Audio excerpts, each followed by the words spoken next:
Hindi mo man inubos para kang ano? Ha? Bango. Apa?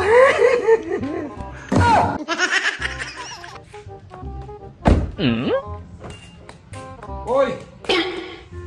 Hindi mo yan inubos yan pagkain mo. Initin natin to. Hindi mo man inubos para kang ano? Hindi ko muna, timplahan ko muna ha.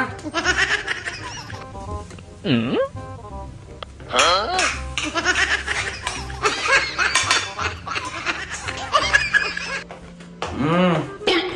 Palamagin muna to ha.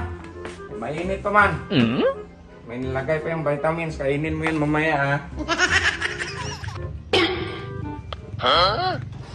Wow, ang bango. Masarap siguro itong niluluto ni Bimax ba? Mamaya ka lang. Pag natikman ko yan, uubusin ko yan. Uy, bukas man. Pagkapasok na. Tandaan mo lang. Ha? Lagyan mo dito. Ang bango. Sarap.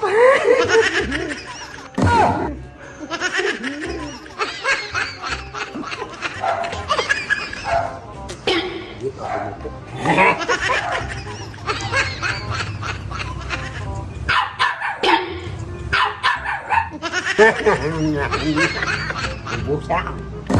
Busa. Busa. Uy, ubot na. Sulit.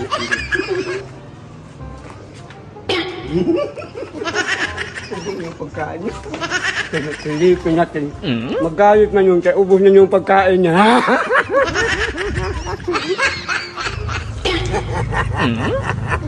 Dito lang tayo nagmasid-masid kaya naubos mo yung pagkain ni Bimax. Ha, magalit talaga yun. Tingnan natin kung anong reaksyon niya. Inubos ko man. Tapos isaulip yung basiyo. Inunduhan man. May pundo yun. Galit na galit yung pag lumabas. Na. Oy! Ano to? Bakit naubos yung pagkain ng aso? Uy, pagkain pala yun ng aso. Uy! Oy! Pagkain yan! Pagkain pala yun ng aso, akala ko. Bakit mo kinain yan? Akala ko niluluto mo eh. Hindi yun! Isa pa aso yan! Buwan! Bakit hindi talaga kami nasa aso? Balay ko bang kinuha mo? Hindi mo sarili niya. Ay, bahala ka dyan.